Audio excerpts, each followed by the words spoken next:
ceux qui nous rejoignent, qui ne nous connaissent pas, le but, ça va être de parler de la PS Vita, puisqu'on est clairement obsédé par cette console pour la plupart d'entre nous. Si vous ne nous connaissez pas, je vous invite à aller voir le site planetvita.fr qui a adopté un nouveau look, un peu plus confortable depuis quelques mois. Au niveau des dernières publications, on a eu quelques tests qui sont sortis, comme le test des incontournables des jeux de la PS Vita, comme Tearaway, Muramasa, le Uncharted qui était sorti dès la sortie de la console pour un titre de lancement. On a eu également un test de Worms, un autre test vidéo d'un jeu de voiture assez sympathique de Spy Hunter. Et enfin, on a eu également, c'était un peu tôt dans l'année, on a eu de Mooseman qui était sorti aussi en version Eastasia Soft, en version physique. On a eu un petit hors-série aussi avec le test de la PlayStation Portal, donc qui est pas vraiment une console, un petit peu un accessoire, mais qui permet de faire du remote play avec la PlayStation 5.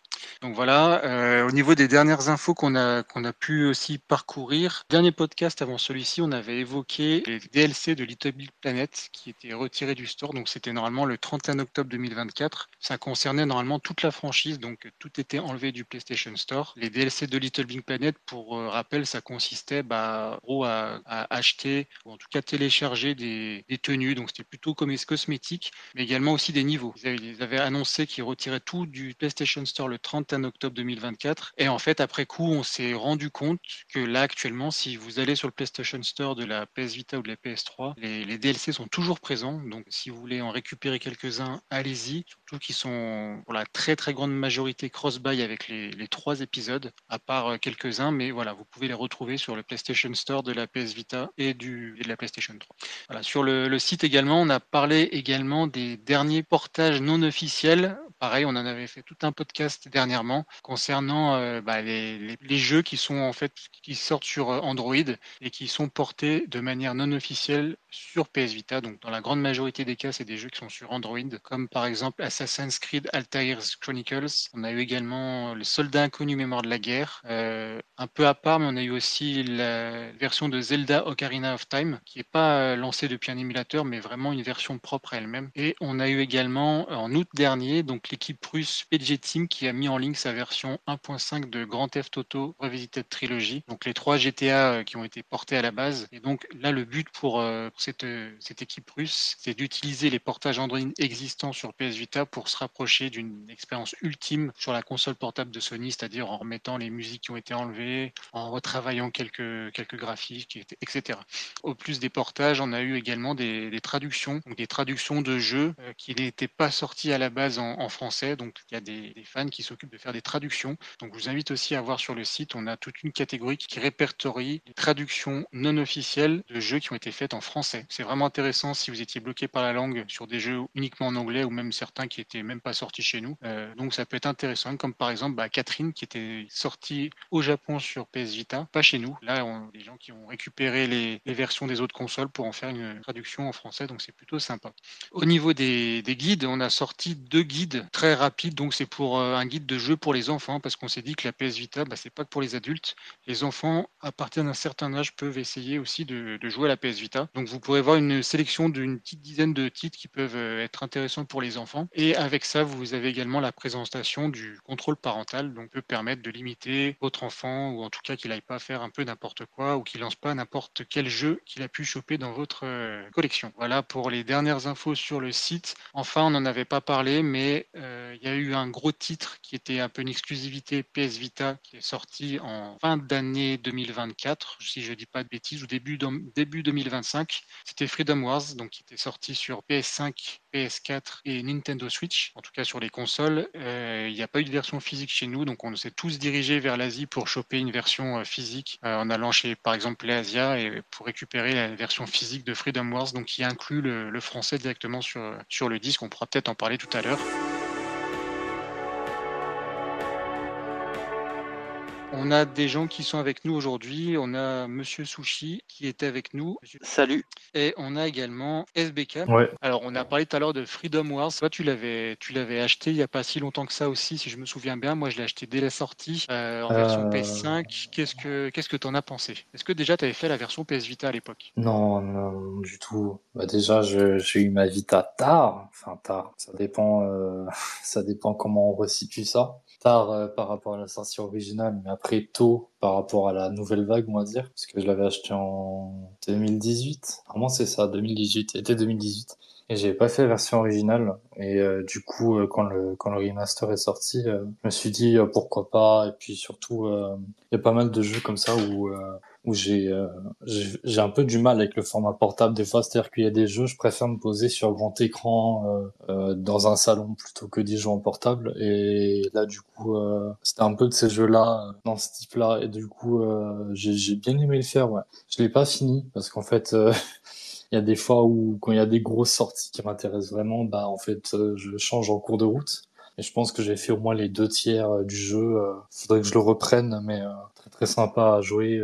Puis avant d'y jouer, j'ai dû l'attendre vu on avait eu des soucis de stock et d'exped avec PlayAsia. Mais une fois que c'était arrivé, j'avais commencé direct. Ouais. Grosso modo, une bonne expérience. Et c'est vrai que tu n'avais pas connu l'épisode PS Vita, donc tu n'avais pas vraiment d'éléments de comparaison. Directement, tu entrais dans le jeu sans comparer. Non, mais après, enfin, de toute façon, c'est le même jeu avec une Ouais. technique un peu revue. C'est un jeu qui se joue toujours très bien aujourd'hui, avec un système qui marche bien, pas mal de builds faisables en termes de d'armes, etc. Même la personnalisation des personnages est bien. Et toi, Sushi, tu as pu l'essayer le jeu? Je sais que tu l'avais acheté, hein, puisque tu nous l'avais montré Je sur l'ai acheté, Twitter. mais bon, Mais avec bon, quoi. tout ce que j'ai, tout ce que j'ai là en ce moment, Donc, il est c'est encore sur blister. non, il est plus sous blister. Ah, quand même. Mais tu l'as au moins Il a mis dans quand la même été, console. il a été mis dans la console, D'accord. mais j'ai jamais eu le temps de d'y jouer. Et sur la PS Vita, tu l'avais fait un peu ou pas? Sur Vita, j'y avais joué principalement lors des soirées Vita in Paris. D'accord. Bon, moi, j'y ai joué. J'avais sur PS Vita, je l'avais terminé. J'ai passé énormément de temps dessus à l'époque, mais j'avoue que ça m'a un peu déçu. Je sais pas pourquoi. Je ne suis pas arrivé à rentrer dedans sur la version PS5. Je sais pas, peut-être parce que c'est plus adapté à un niveau, à une console portable. Quoique les contrôles n'étaient pas évidents avec les deux joysticks, je trouve que c'était pas top à l'époque. Donc là, on est avec une vraie manette, mais j'ai joué peut-être 3 heures, pas plus. Et peut-être parce que je l'ai déjà fait, je me suis dit, j'ai pas envie de tout refaire. Après, ce que je trouve dommage aussi, c'est que bah, l'éditeur n'en a pas du tout parlé. C'est sorti de manière assez confidentielle. Et en plus de ça, c'est sorti chez nous uniquement en dématérialisé. Donc, il y a presque pas de, enfin, il y a presque aucune communication là-dessus, C'est quoi. un peu le problème des licences que Sony a prêtées à Bandai. Ils Ouais, font n'importe quoi. bah, on a récemment Everybody's Golf. Alors, c'est quoi l'histoire Ok. avec Everybody's Golf? Qu'est-ce qui se passe en fait? Bah, Pour la en sortie. France, il n'est pas vendu par Bandai, donc faut aller soit en Espagne, en Angleterre et en Allemagne, sans compter les versions asiatiques pour celui-ci. Après, Ouais. avant c'était Patapon, On a eu où également là Patapon, effectivement, ouais. ils ont sorti le jeu que sur Switch en version physique, peu importe où on est situé sur Terre. Mais voilà, c'est les choix de Bandai Namco 2024-2025 et même pour d'autres jeux qui leur appartiennent, ils ont des choix de distribution bizarres. C'est vrai que c'est assez particulier. Donc là, pour Patapon, on peut pas le trouver. Il est sur Switch, j'ai vu, mais sur PlayStation 5, il est pas en version physique, c'est ça? Pour Patapon, la compilation elle est ouais, que sur Switch, que ce soit au Ouais. Japon, en Asie, en Europe, peut-être aux USA, pas sûr, mais en tout cas chez nous c'est que sur Switch. J'avais vu à un moment la version PS5 avait été listée sur PlayAsia, mais c'est dommage, c'est ça qu'ils l'ont assez rapidement retiré. Mais voilà, rien que la communication sur le début, sur la version physique, c'est à nous de chercher l'info, c'est pas clair, je sais pas ce qu'ils font, Bandai Namco, c'est vraiment dommage, je trouve, parce que bah, ils nous ressortent des licences intéressantes finalement, et imaginons ils nous ressortent un Soul Sacrifice par exemple, ce serait dommage qu'on n'ait pas une version boîte de manière plus facile à trouver, quoi. Ouais, surtout que bah forcément dès que t'as un jeu qui est pas dispo en physique, ça t'enlève une présence en magasin et c'est con mais des fois il y a des jeux tu les découvres bah dans les bacs promo ou des trucs comme ça ou même juste en fouillant un peu dans les rayons donc ça enlève potentiellement des ventes à la limite si vous voulez Ça, pas trop si vous voulez pas trop se mouiller, ils auraient fait des exemplaires pas limités mais un stock réduit quoi, quitte à en refaire. Mais ouais, là le fait d'avoir le parti pris de bon bah on n'en fait pas ou alors que sur Switch, Alors que c'est une Ah, licence c'est assez PS à la particulier. base. Est-ce que ce serait possible que ça sorte plus tard en limited run, par exemple? Est-ce que Bandai Namco a déjà fait du limited run? Alors, je pense à LRG, mais il y a d'autres, il y en a d'autres, hein, mais Ouais, avec mais chez nous, être Red Art Games ou je sais pas qui. Enfin, ça fait on sait bizarre quand même tous. qu'un gros, une grosse boîte comme Bandai Namco s'en revienne à sortir du LRG, ça ferait quand même bizarre. On Même sait si, tous pourquoi les pas. problèmes avec LRG, c'est ça le truc. Oui, mais après, on a aussi chez nous, on a aussi enfin, l'équivalent de Just for Games. Genre, je crois qu'ils ont changé de nom, Maximum Games, je crois maintenant, qui sort aussi Euh, des versions boîte. Bah, Just for Games, oui, il distribue, enfin Ouais, maintenant sous oui, Maximum Games, il distribue certains jeux en France. Voilà, après, faut aussi prendre en compte, c'était lequel sur Vita, Bandai Namco, qui s'était associé avec Limited Run Games.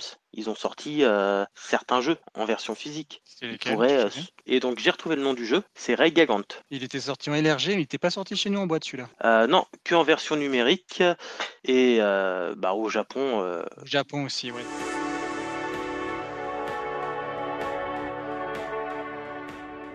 Bonjour, Donc Guillaume qui est avec nous aussi sur le Discord depuis un petit moment, enchanté. c'est ça, hein? Ouais, depuis, je pense que ça date de la sortie de N-Metal sur PlayAsia. Le Metal sur PlayAsia, c'était 2018, un truc comme ça, Alors, je crois que c'est plus 2017. récent, je crois que c'est au moment Covid, c'est dans les Ah oui, peut-être 2020-2021, je dirais. c'est possible, ouais. Donc toi, qu'est-ce qui a fait que tu t'es retrouvé à acheter une PS Vita, Guillaume? J'avais une PSP depuis 2007 et puis en 2015, je me suis retrouvé à refaire des missions au long cours et bah, c'était long dans les chambres d'hôtel et tout ça, donc Eh ouais. j'avais besoin de jouer un peu et du coup, au lieu de trimballer la PS3 ou la PS4 dans les bagages à chaque fois, bah, j'ai sauté sur une PS Vita qui était en occasion sur le Bon Coin avec la boîte Uncharted et Uncharted. Et j'ai enchaîné derrière sur une PS Vita que j'ai trouvé en mission aux US PS Vita TV, pardon. J'ai trouvé à $20. C'est Paca qui l'a d'ailleurs maintenant. Très bon prix. Et, ouais. Et du coup, bah, j'ai enchaîné derrière et puis en trouvant le Discord, bah, ça a alimenté le fait que de racheter des jeux, de récupérer d'autres PS Vita. Alors, j'ai pas les collections que vous pouvez avoir, hein, j'en ai que 3. Ça permet de faire jouer les enfants aussi. Bah, c'est déjà pas mal. 3 PS Vita, enfin, c'est déjà pas mal. Au niveau des jeux, t'as un genre en particulier que tu aimes bien. Quel était l'un de tes premiers jeux que tu as eu sur la PS Vita? Alors, sur PS Vita, l'un des premiers jeux que j'ai eu, c'est les Metal Gear, le package en physique. Et puis après, en venant de la PSP, je m'attendais à trouver pas mal d'offres de sport, quand même, et j'avoue que j'étais un peu déçu de ce côté-là. Mais en fait, j'ai tout de suite accroché à P4G, Persona 4, et ça a été le jeu auquel j'ai le plus joué depuis que j'ai la PS Vita. Après, j'avais beaucoup accroché à Guacamelee et Severed, que j'avais fait aussi sur Severed, qui pour moi est un des meilleurs jeux avec l'utilisation de toutes les features de Zelda. Et ça a été vraiment agréable de faire ces jeux-là. Et après, j'ai été un peu plus sous château. J'ai fait Astro Aqua Kitty. Mais voilà, le go-to, c'est toujours P4G. J'ai toujours pas fait. J'ai l'impression que le Discord à certains moments c'est un soutien psychologique pour les personnes qui n'ont pas fini P4G. Non, mais c'est un jeu qui se joue sur la durée d'une vie entière, en fait, je crois, Persona 4. C'est très Donc bien. voilà. Tu as cité Astro Aqua Kitty. Franchement, j'ai trouvé ce jeu génial. Je l'ai platiné il y a pas longtemps. Je l'avais lancé à l'époque quand il était sorti. Je me suis remis en disant, voilà, il me restait 2 niveaux à faire. Et franchement, pour un petit jeu comme ça, je trouvais vraiment bien. C'est un petit shmup, en fait, avec une petite partie de RPG où tu customises ton vaisseau, tu prends des armes à droite à gauche. Vraiment, j'ai trouvé assez sympa. Ouais, il était vraiment, vraiment agréable. En plus, ça faisait un moment que j'avais pas fait de shmup comme ça. Et je trouvais que le design était sympa. Ce qui est frustrant, c'est quand sur ces jeux-là, quand le souvenir que j'en avais, c'est que j'avais toujours l'impression que soit le vaisseau glissait beaucoup trop, soit pas assez, soit j'avais pas assez de réactivité. Et là, c'est vrai que les contrôles sont vraiment bien fichus. Et avec toutes les évolutions que tu peux mettre, t'as vraiment moyen de t'amuser et t'as pas un seul chemin d'upgrade à faire. C'est agréable. Ouais, et moi j'ai adoré là aussi la bande sonore. La bande son est vraiment bien. Tu sais, c'est les musiques, t'éteins la console et t'as encore la musique dans la tête. Je trouve ça vraiment sympa. Je sais plus s'il était sorti en version physique celui-ci, j'ai un doute. Je crois Il pas. était sorti en version version physique et Si. c'est Morgal qui me l'avait prêté et il se l'est fait piquer quand je lui ai renvoyé le jeu. Ah mince, ouais. Bah, tu vois, là, en plus, c'est une version physique PlayAsia. Et dedans, ce qui est bien, c'est que bah, même si des fois ça peut sembler anecdotique, là, tu as le CD avec la bande sonore, ça peut être aussi sympa pour ce Mm. genre de jeu. Et ça fait penser aussi à la musique de Mercenary Kings, qui est aussi le genre de musique. Tu éteins la console Mm. et tu as encore la musique dans la tête, quoi. Ouais. Donc, En vraiment musique aussi. PlayAsia, en bande son, j'avais vraiment apprécié Horizon Chase Turbo ou Turbo Chase, je sais plus dans quel ordre ça se dit, mais qui me Horizon rappelle beaucoup Chase, ouais. les outrun qu'on avait sur les consoles 16 bits, Ouais. c'était vraiment génial. Ouais, ouais, c'est un bon exemple, ouais. Bon exemple aussi. Donc toi, plus la PS Vita, c'était pour les déplacements, donc tu jouais dans le train, en avion, c'est ça? C'est ça, ouais. Dans le train, en avion, dans les hôtels, quand j'étais en attente Ouais. du travail, et ça permettait de bien décompresser. Et puis Et après, une j'ai fois, fait, vas-y. non, pardon, j'allais dire une fois que tu rentres chez toi, est-ce que la PS Vita, tu continues quand même ou tu repasses sur la console? Comment tu fais? Je continue sur la PS Vita. Quand j'ai une partie en cours, là, je suis sur Suikoden 1, donc je continue sur la PS, je reste sur la PS Vita et c'est vraiment juste pour des jeux particuliers où je vais arrêter une session et rebasculer dessus. Là, actuellement sur PS4, je suis sur Destination Take Us to Mars, qui est un jeu d'aventure spatiale que j'aime bien, plus proche d'un visual novel par certains aspects. Mais du coup, là, j'alterne entre Suikoden et Mars et Take Us to Mars. D'accord. Tu nous as dit que tout à l'heure que tu avais eu une PS Vita TV, donc le PlayStation TV pour $20, ce qui est un excellent prix. Tu l'utilises encore ou quelle était son utilisation? Tu la branchais sur une télé à l'hôtel? Qu'est-ce que tu faisais avec? Je la branchais sur télé à l'hôtel et puis pendant un moment ça servait j'utilisais beaucoup quand j'étais à la maison, j'utilisais beaucoup pour le remote play. En fait, ça me permettait de faire passer la PS4 sur une deuxième télé. Donc j'ai laissé la télé principale à madame et j'étais sur une deuxième télé avec la PS TV et puis là il y a quelques années je l'ai revendu à PACA Donc sur Paka, le ouais, qui est serveur. sur le serveur Discord, effectivement. Tu parles du remote play. Est-ce que si c'est un long débat, hein, parce qu'il y en a qui ont des utilisations du remote play qui fait que des fois ça marche bien, des fois ça marche pas bien. Toi, ça donnait quoi, donc entre PS TV et PS4? Qu'est-ce que ça donnait et quelle était ton installation? Ça marche.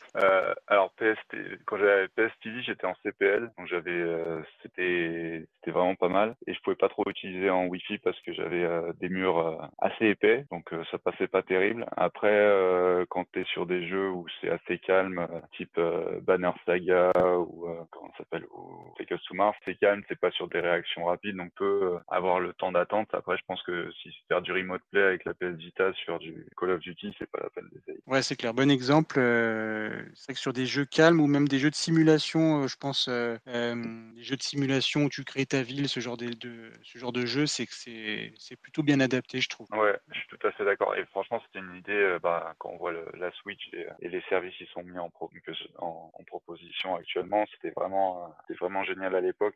C'était 15 ans avant tout. Ouais, après on en avait parlé sur tout un épisode d'un de nos podcasts, donc si vous voulez aller le réécouter, on en avait pas mal parlé, mais c'est vrai que ce qui était dommage, c'est qu'à l'époque, c'est une console qui a été un peu vendue comme un accessoire d'une PS4 et niveau marketing, c'était pas, je pense pas la meilleure approche pour que les gens comprennent du premier coup ce que c'est vraiment. Et alors qu'en fait, tu pouvais faire plein de choses, tu pouvais faire du remote play, jouer à tes jeux PS Vita, tes jeux PlayStation 1, les mini aussi si on en avait. Et puis, on va pas se mentir aussi, c'est quand on hack la PS TV, on en ouvre la porte à plein d'autres choses, comme on Mm. l'avait évoqué tout à l'heure, c'est-à-dire ce qui est les portages non officiels, voilà, rejouer à ces jeux PSP aussi qui sont plus sur le store, enfin voilà. Ou Ouais, même juste la whitelist. Et oui, c'est vrai qu'à la base aussi, le gros point faible, c'était que tu des jeux qui étaient, on va dire, faisables sur un écran de télé, étaient bloqués parce que c'était pas prévu. La whitelist qui permettait effectivement on va dire, débloquer certains jeux. Moi, je pensais à Wipeout par exemple, qui était pas possible à faire de manière officielle sur le PS TV, mais avec la whitelist, tu pouvais. Et alors que franchement, il n'y a pas de, sauf si tu voulais faire le jeu avec le gyroscope, et encore, c'est pas super pratique. Mais voilà, c'est un bon exemple. Et en plus, ça méritait même, je crois que c'était même pas nécessaire de vraiment hacker la console. Il y avait à un moment donné une technique de whitelist fallait s'envoyer un fichier par mail sur la PS Vita, enfin sur la PS TV, et c'était suffisant. Et personnellement, vu Wipeout, je sais même pas comment les gens arrivent à jouer avec le gyroscope de la PS Vita. Je pense que c'est juste une fonctionnalité qu'ils se sont dit, et puis ils l'ont fait pour le délire, pour se dire allez c'est bien, ça permet de montrer que c'est faisable, mais en vrai c'est injouable, c'est pas possible. Je pense que c'était pour reprendre la gimmick de la Wii et puis tous les jeux mobiles le faisaient à l'époque aussi. Donc, Ouais, c'était un peu ça, et puis ça faisait un peu vitrine, regardez c'est possible de le faire, quoi. Mais ouais, ouais. honnêtement, tu fais une course avec et après tu t'arrêtes, quoi. On va passer aux choses sérieuses, on va rejouer avec les joysticks ou avec le pad parce que c'est pas possible. Et donc Guillaume, toi sur la suite après, ta collection, ça s'est passé comment? Tu t'es dit je vais poursuivre ma collection de jeux, je vais acheter des jeux à droite à gauche. Comment ça se passe ensuite? C'est juste en fonction des titres Des qui envies? m'intéressent. Je suis pas spécialement, enfin, si, parce que vous avez vu le coffre que j'ai posté sur le Discord. Il y a une collection quand même. Mais il n'y a pas de recherche d'exhaustivité ou c'est des jeux que j'aime bien, auxquels que j'ai envie de garder parce que j'aime beaucoup la thématique, j'aime beaucoup les éléments. Et comme je disais, j'ai des enfants qui commencent à jouer, donc ça fait la PS Vita a quand même une autre ludothèque qui est assez sympa à faire avec les enfants, qui sont assez accessibles. Donc ça reste les Minecraft, tous les Lego et tout ça, ça permet d'avoir des jeux qui peuvent faire dans le train, et t'es à côté, et on peut discuter assez facilement sur ces jeux-là. Donc c'est quand même assez agréable avec les enfants. Donc tu parlais du fait d'avoir trois PS Vita. Donc c'est pour, comme tu l'as évoqué, pour jouer à plusieurs jeux, enfin à un jeu à plusieurs, c'est ça? Donc il y avait Non, quoi? non, c'est juste, il y avait, en gros, je voulais une PS Vita Slim parce que j'avais chopé une OLED en premier, donc j'avais chopé une Ouais. Aquablue, et après j'ai récupéré sur une brocante une OLED 3G, et celle-là, elle sert de base hack, en fait. D'accord. Et après, c'est en fonction de ce à quoi je joue. La première que j'ai achetée, ça reste la mienne. Et après, les deux autres, on alterne en fonction de ce à quoi veulent jouer les enfants. Si c'est des jeux physiques que j'ai, bah, ils peuvent jouer sur la Slim. Et sinon, bah, je leur montre des choses sur le hack Ouais. avant qu'ils peuvent d'essayer d'acheter le film, ou leur montrer sur autre chose. Non, d'accord. Ok, non, je pensais que tu utilisais aussi les trois consoles pour faire du jeu en ad hoc local. Non, ils sont pas assez grands pour faire du ad hoc Ouais. local pour le moment. Ok, d'accord. Non, c'est vrai que le adblock local sur des jeux comme Minecraft, franchement, je crois qu'on peut jouer jusqu'à 4. Je suis en train de vérifier. Sur la PS Vita, Minecraft, oui, c'est 4 joueurs en adblock local. C'est plutôt sympa et je me suis toujours dit un jour de faire une installation avec 4 PS TV dans une pièce avec 4 écrans et tu peux en fait faire l'équivalent un peu d'une LAN party comme ça se faisait dans la fin des années 90. Ah, c'était génial. Voilà, on est d'accord. Et c'est vrai que ça manque un peu aujourd'hui je trouve, sur les jeux actuels, les jeux où tu te retrouves, mais en vrai, pas que sur du online, et où tu te retrouves avec des potes et vas-y, on va lancer ça, on joue à plusieurs dans la même pièce et on rigole, quoi. Donc c'est toujours je me suis dit je voyais cette PS TV pour faire ça, mais bon, voilà, ça demande quand même une grosse logistique, il faut acheter les écrans, il faut de la place, et c'est un projet, mais voilà. Ouais. Ouais, ce serait peut-être un projet pour une PS Vita à Lyon, par exemple, ça pourrait être faisable. Oui, ou dans une autre ville, effectivement. Après, c'est ce qu'avait fait aussi Sushi est là pour témoigner, c'est ce qui se déroulait aussi pour les Vita in Paris, où il y avait une PS TV qui était branchée et les autres joueurs avec leur propre PS Vita autour qui jouaient en multi-local. Par C'est exemple, ça. Puyo Puyo Tetris, c'est ça? Euh, Entre autres. Puyo, Sonic All-Star Racing, Oui, bon exemple. où là on pouvait avoir plusieurs comptes, enfin plusieurs PS Vita avec le même compte en ad hoc. Et ça, c'est plutôt pas mal le ad hoc. C'est dommage que sur PS Vita, je trouve qu'il n'ait pas été vraiment beaucoup utilisé, surtout par rapport à la PSP où la PSP, on pouvait avoir. Il y a quand même beaucoup de jeux en ad hoc local et on pouvait monter jusqu'à 8 joueurs en général en même temps. Et sur PS Vita, je suis en train de parcourir la liste. En général, c'est toujours bloqué à 4, par quelques exceptions. On est sur du 4 maximum. Alors Sonic All Star, c'est en 8 joueurs, ce qui est pas mal aussi. On a Ridge Racer en 8, mais globalement, c'est du 2 ou 4. Bon, après, tout dépend donc voilà. Everybody's Golf était à 8 aussi. Guillaume, pour continuer sur ce que tu disais, là maintenant, comment tu vois, on va dire l'avenir. Alors, il n'y a plus vraiment d'avenir de la PS Vita puisque plus rien ne sort dessus, mais est-ce que maintenant ça va être ta machine de prédilection vu que tu as parlé du hack? Est-ce que ça va être une machine qui va qui va te servir par rapport aux émulateurs et aux autres choses qu'on peut faire à ce niveau? Ouais, enfin ça elle va servir pour la partie du hack. Après, elle va déjà me servir à finir la ludothèque que j'ai actuellement, qui me laisse encore quelques belles années avant que j'arrive au bout. Et après, ouais, il y aura pas mal, je vais pas mal rejouer à beaucoup de classiques au final auxquels j'ai pas eu l'occasion de pousser ou de terminer parce que j'avais pas le jeu quand j'étais plus jeune. Et au final, j'ai pas de volonté à l'heure actuelle de racheter une console plus récente telle la PS5 ou la nouvelle Switch parce que j'ai pas le temps de jouer suffisamment et je trouve que l'offre est pas fantastique non plus au point j'ai pas un banger qui me fait faut que j'achète la PS5 à l'heure actuelle. Ok, bah c'est défendable, hein. Et tu as combien de jeux actuellement sur la PS Vita? La dernière fois que j'ai compté, je devais être à 50 en physique. Ok, bah c'est pas mal, ça te fait une belle connexion de jeux que tu te dis, allez, celui-là ça me plaît, sans pour autant te dire, allez, je l'achète pour l'avoir sur mon étagère. Comme tous ceux qui sont, une grande partie des utilisateurs Discord ont plus dans des collections assez impressionnantes. Ouais, je vois ça. Alors, c'est plus léger, moi, de ce côté-là, et je crois que j'en ai encore que deux deux ou trois que j'ai encore sous terre, mais plus parce que j'ai pas eu le temps d'y jouer que parce que je veux la garder sous blister. Ok. Est-ce que si avec l'utilisation que tu en fais, est-ce qu'il y a des choses que tu retrouves qui auraient dû être faites d'une manière différente? C'est-à-dire, est-ce que tu trouves des points faibles à la PS Vita? Les joysticks, dans la prise en main de la première PS2, la OLED, je trouve que, en fait, j'ai assez rapidement mal aux mains. Et le Ori Grip, ça a vraiment été un instrument de confort de ce côté-là, parce que la prise en main, elle est très bien pour juste une toute petite partie tu fais un combat sur Dead or Alive ou quelque chose comme ça, mais dès que tu veux faire un RPG, tu fais une session d'une demi-heure, j'avais les mains qui faisaient énormément mal.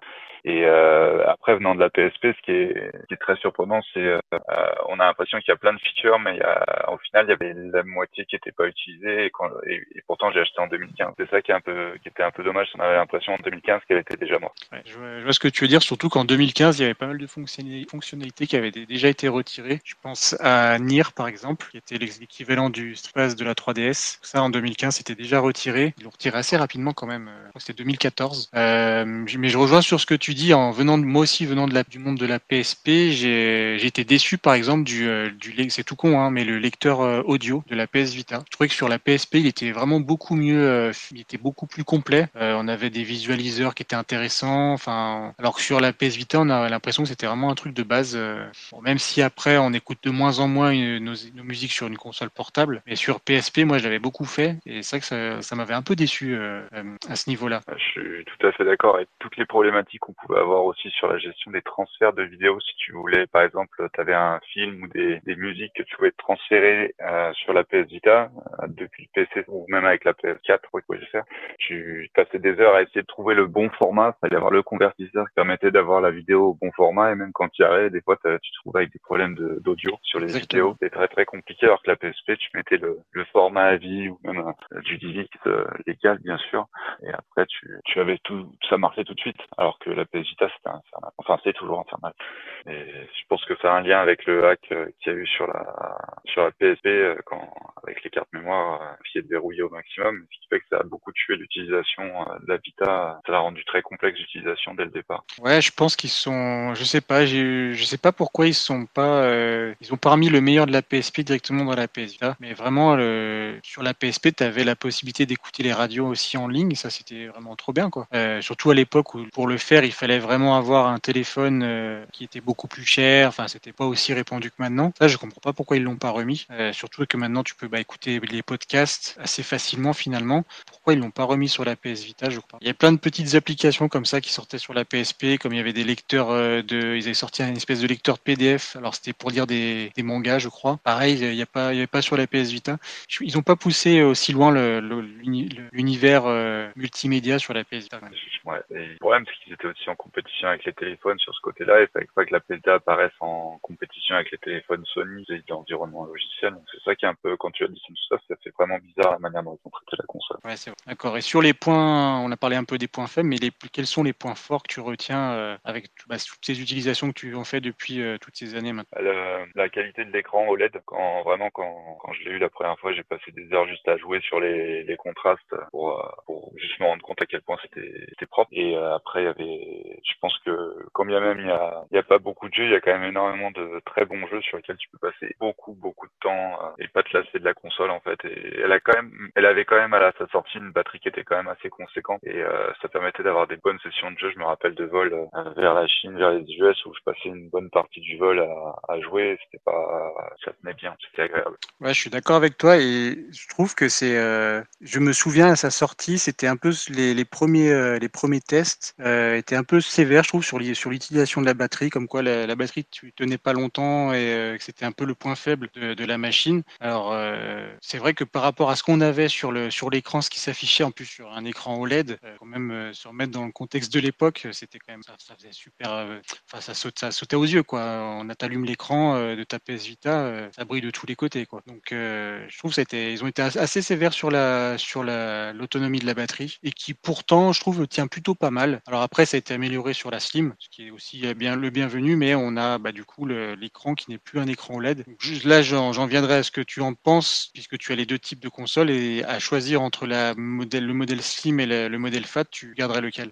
J'ai une affection particulière pour le Fat parce que j'aime beaucoup le style qu'elle a. Je trouve qu'elle rend un bel hommage au style de la PS3 Fat aussi. C'est les mêmes, elle est cerclée, enfin il y a l'argent autour et je trouve que ça faisait un beau rappel à la PS3 Fat. Et j'adore le style de la PS3 Fat. Donc moi j'aime principalement ça et puis aussi le fait qu'elle soit légèrement plus lourde. Je préfère pour la tenue en main, alors que la Slim me donne plus le poids d'un jouet par rapport à la Fat. Mais après, la Slim est très bien, l'Aqua Blue, elle est magnifique. Et donc, ouais, non, il y a pas de mauvais choix, il y a juste une préférence personnelle. Ouais, c'est ça, c'est chacun voit de son côté ce qu'il préfère. Alors moi perso, j'ai une grosse affection. J'ai eu la PS Vita Fat le jour de sa sortie, mais c'est vrai que je préfère quand même la Slim parce que je trouve qu'elle est plus légère, les bords sont plus arrondis, donc c'est plus sympa. L'autonomie de la batterie qui est quand même un peu mieux. Voilà, après c'est dommage pour l'écran, mais on s'y fait vite et c'est presque du coup quand on retourne sur la Fat,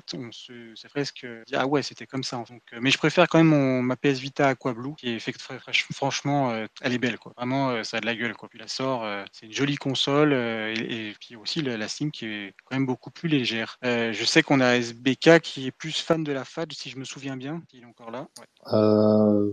Ça dépend. En Ah, ça fait, dépend. non, mais en gros, la 1000 a une meilleure finition, ça c'est sûr et certain. Quand t'as des grandes mains, je pense qu'elle est plus confortable que l'autre qui est limite trop fine, trop légère. Mais après, pour ce qui est de l'autonomie, de la prise en main générale, du confort, je pense que c'est plus la 2000, surtout quand tu l'emmènes quelque part en fait. Ouais. Après la 1000 en termes de finition, enfin forcément c'était pas les mêmes objectifs à la sortie. Je pense que c'est vraiment deux philosophies différentes, c'est-à-dire que d'un côté t'as vraiment le modèle de démonstration qui envoie le max et après t'as le modèle un peu plus simple qui est pas trop cheap non plus. Genre c'est pas une PSP Street non plus. Donc c'est un modèle un peu plus rationnel, mais qui est pas non plus trop dépouillé. Les deux modèles sont intéressants, ça dépend ce que tu veux en faire, mais dans tous les cas, tu te trompes pas en achetant l'une ou l'autre. Ouais, tu trouves ton compte en fait. Ouais, voilà, c'est ça. Chacun y trouve C'est-à-dire que son compte. les deux vont avoir des avantages et des défauts, ça va pas être les mêmes, mais dans tous les cas, que ce soit l'une ou l'autre, le compte rendu est bon, quoi. Donc ça dépend vraiment de ce que tu cherches en fait. Mais ouais, mais c'est quand même l'éternel débat parce que quand on est sur le Discord, on le voit bien, dès que quelqu'un arrive sur le Discord pour avoir des conseils parce qu'il souhaite acheter une PS Vita, la première question qu'il va nous poser, c'est est-ce que je dois prendre la Fat ou la Slim? Et c'est super, enfin, c'est pas évident de répondre à cette question parce qu'effectivement, chacun y trouve son compte, chacun a ses points positifs et négatifs sur l'une ou l'autre. Mais je rejoins sur ce que tu as dit, je trouve que la PS Vita Fat, en fait, ce serait un peu la console de luxe en fait qui pour rester à la maison, pas pour sortir avec. La Slim, c'est plus pour le transport parce que déjà elle est plus petite, enfin elle est plus légère. Je la trouve plus facile à transporter et je sais pas, j'ai l'impression qu'elle est, même si elle est fait un peu plus fragile de par sa fabrication, c'est plus celle-ci que je vais prendre pour sortir que la Fat. Bon, évidemment dans une pochette de transport, hein, mais je sais pas, j'aurais plus peur de sortir avec ma Fat dans la rue, enfin ou en voyage. Moi je prends toujours la Slim. J'ai utilisé les deux indépendamment en fonction de ce sur quoi j'avais lancé la part. Parce qu'il y a un truc dont on n'a pas parlé, c'est que la fonctionnalité cross-save était géniale de ce côté-là. C'est qu'on pouvait prendre une partie, commencer d'un côté, là, on swappait la cartouche, on allait sur l'autre et continuer, il n'y avait pas de problème. Donc en fonction de la batterie, des fois j'avais les deux et il y en avait une qui était vide et je passais sur l'autre en changeant juste la cartouche, quoi. C'est vrai. Après, pour le transport, faut aussi se souvenir que la PS Vita Fat avait son port propriétaire pour la recharge. Bon, finalement, tu peux te trimballer juste avec le câble qu'il faut, mais c'était aussi chiant quand même. On avait l'USB équivalent avec le téléphone portable à l'époque, tu prenais qu'un seul chargeur. Si tu te balades à droite à gauche, c'est un truc de plus à prendre, quoi. Ouais. Après, sur le cross-save, ouais, t'as raison, c'est une bonne. Enfin, l'idée est vraiment bien. Et je crois que il me semble que Sony, c'était les premiers à lancer le cross-save, le cross-buy, ce concept-là, qui a été suivi depuis par plusieurs autres marques. Mais c'était aussi un bel argument, je trouve, à l'époque, de te dire, ouais, t'achètes le jeu sur un support et tu le retrouves sur PS3, sur PS Vita et sur ta PS4 aussi. Et finalement, tu peux continuer ta partie, quel que soit le support où tu t'es arrêté la dernière fois. Et ça, franchement, sur le papier, c'est vraiment bien, quoi. T'as un écosystème qui était quand même, qui est quand même bien foutu puisque ça existe encore. On a même des jeux comme Hotline Miami qui sont du coup toujours cross-buy et même avec la sortie sur la PS5, si tu l'avais acheté à l'époque sur PS Vita, tu peux encore le récupérer et ça c'est vraiment bien quand même. Si ça vous intéresse, là on a c'était fantastique, ouais. Je disais si ça vous intéresse, on a une liste sur le site de tous les jeux cross-buy que vous pouvez récupérer à partir de la PS Vita. Donc du point de vue de la PS Vita, mais tous les jeux que vous pouvez récupérer et c'est vrai qu'il y a des surprises. Des fois, tu te dis ah ouais, je peux récupérer ce jeu-là parce que je l'avais eu à l'époque. Ou même des fois, il y avait des jeux PlayStation Plus qu'on chopait en PlayStation Plus et qui, avec le cross-buy, se débloquaient quand même sur la PS Vita alors qu'on n'était plus abonné PS Plus. Voilà, ça c'était aussi. Je pense pas que c'était voulu, mais c'était pas mal aussi. Sushi, et toi, t'as une préférence entre la Slim et la Fat? Qu'est-ce que tu penses? C'est compliqué, hein. J'ai mon compte sur quasiment mes Vita. Donc selon le jeu, pareil, j'utilise soit une Fat, soit une Slim, soit la PSTV. Ok, la PSTV, tu as fait juste la whitelist dessus? J'en ai une qui a la whitelist et j'en ai deux autres qui traînent au cas où. Au cas où, ouais. Non, PS TV, c'est bien pour les jeux rétro. Par exemple, Crash Team Racing, Ouais. où on peut jouer à 4. Oui, c'est vrai, on en avait parlé sur l'ancien podcast sur le sujet, mais c'est vrai que les jeux PlayStation 1 que tu fais tourner sur PS TV, tu peux jouer à 4, comme à l'époque en fait. Et ils avaient même sorti des jeux PS Vita dédiés PS TV. Tu pouvais jouer à plusieurs joueurs à 4 justement. Ça, c'était vraiment pas mal aussi. Ouais. Est-ce que tu as d'autres choses à rajouter, Guillaume? Non, c'est tout pour moi. Écoute, merci d'être passé pour nous raconter un peu ton aventure PS Vita et voilà, Guillaume était toujours avec nous sur le Discord, donc on est là sur le Discord pour faire dépenser l'argent dans la collection. On est un peu là pour ça. Voilà, désolé par avance. On est d'accord. Non, il n'y a pas de souci, c'est avec plaisir, au contraire. Mais des fois, j'ai un peu l'impression qu'on est des junkies qui nous échangeons les bons plans pour trouver notre cas. Ouais, c'est un peu ça, ouais. Merci beaucoup. Merci à toi, Guillaume. Si cette émission vous a plu, n'hésitez pas à la soutenir en nous suivant sur les différentes plateformes où elle est disponible, en la likant et en laissant des commentaires. Pour finir, vous avez aussi la possibilité de nous faire un don via un PayPal. Pour cela, vous pouvez vous rendre directement sur notre site planetvita.fr. Merci d'avoir été à l'écoute et à la prochaine.